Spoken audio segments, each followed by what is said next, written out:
Gandalf was actually spayed over 2 years ago, and she has not calmed down at all. Not only has she not calmed down, she has actually managed to do the exact opposite and has gotten more insane since getting spayed. While the vast majority of her crimes don't actually even get captured on camera, here are a few hobbies she's taken up since getting spayed. The first is touching knives. Gandalf, don't touch knives! There was a period of several weeks where she was hell-bent on trying to bite this one particular cactus. Gandalf, that is a cactus! Gandalf, that's a cactus! Longboarding, and this one is insane because I have a cat who can longboard, and I don't even get to say that I taught her how to do that because she taught herself. Then, of course, we have the whole parkour thing, the shoulder cat thing, the opening cabinets thing, the bathtub thing, and whatever thing this is. What I'm getting at here is that, short of a lobotomy, I don't think there is a procedure on Earth that could calm Gandalf down. And frankly, I wouldn't have it any other way. Gandalf, man, if you didn't try to get in the shower with me, this would be a lot simpler. Gandalf. Sit on your stool. There we go. Come on. Yes, I love you too. We gotta get you unstuck. Gandalf. I promise you're not gonna want to come in the shower. Yes. Good girl. Go back on your stool. Stay on your stool. Gandalf. Can you sit on your stool? Hi, honey. What are you doing? Hi. Hello. Are you stuck again? Oh, that was my finger. Hi. Gandalf.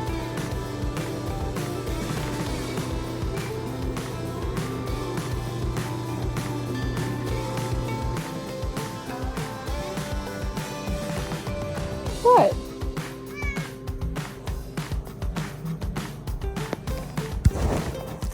How do we know who's Natia and who is Gandalf? It's very simple.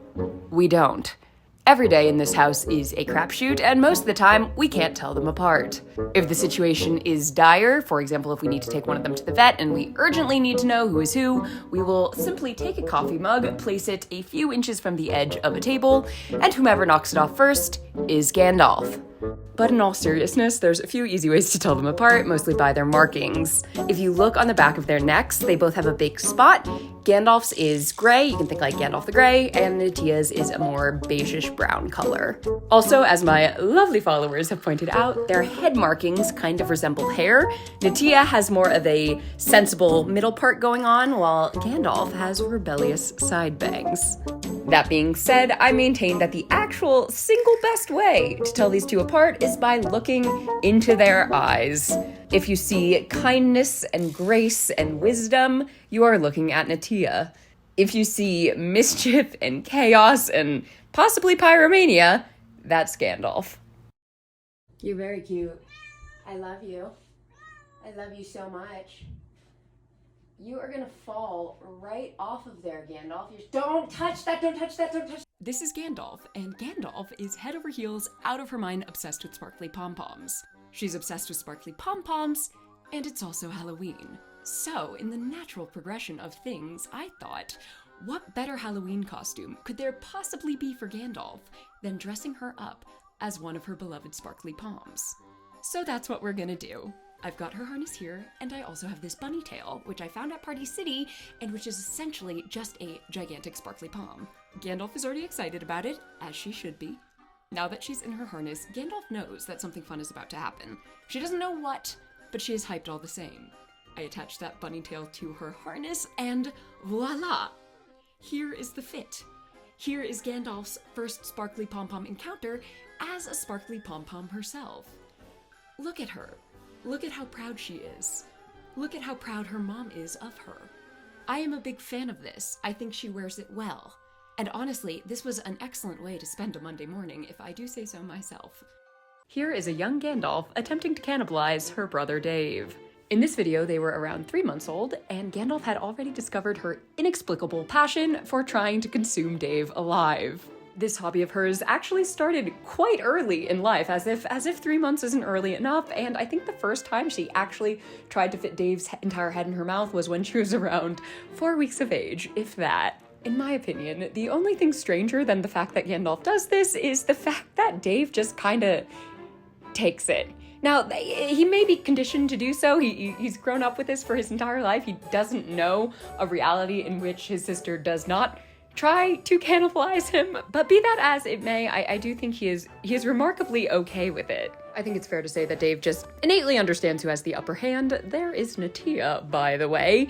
And yeah, such is the nature of things. So, not only are Dave and Gandalf from the same household, they are actually biological siblings, and Gandalf may also be a cannibal, in fact. Gandalf and I have a mandatory snuggle sesh every single day, sometime between 3:30 and 4:45 p.m.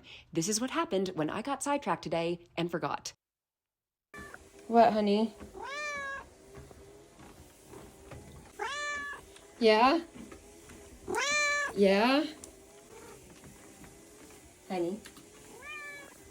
Don't even think about it. Don't think about it, Gandalf! Don't think about it! Shockingly good recovery. What? You're not gonna calm down until I go cuddle with you, are you? Okay, honey, lead the way. Yeah, lead the way. Come on, lead the way. Lead the way. I know. Come on.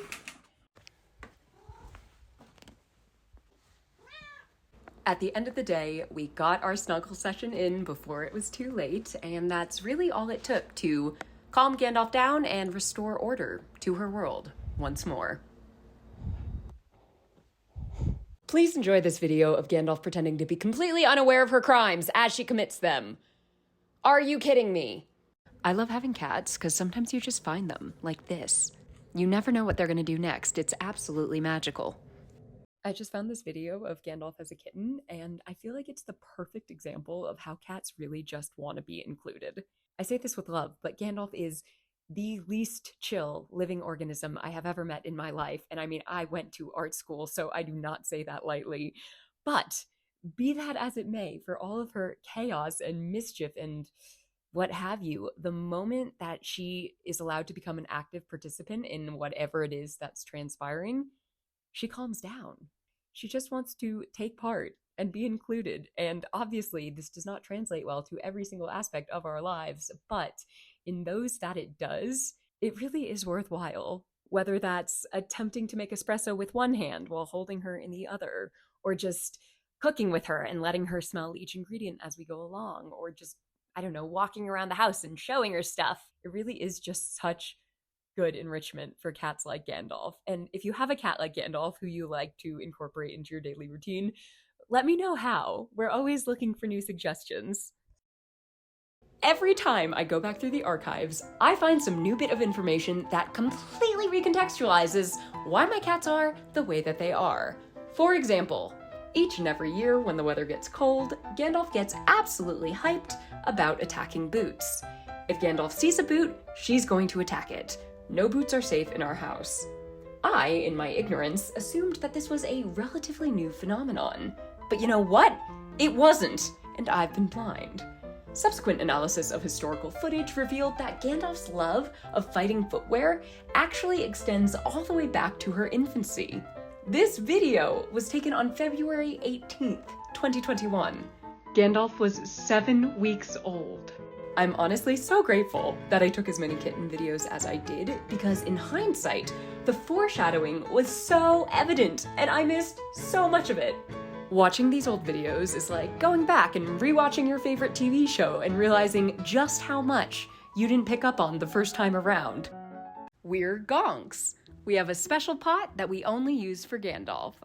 We're gonks. We always have a box of graham crackers in the pantry.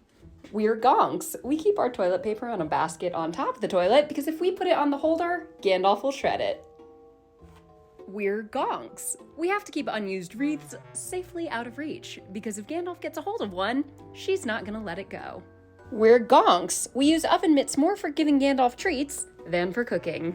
We're gonks. At least one cabinet is always open because although Gandalf does know how to open cabinets, she does not close them.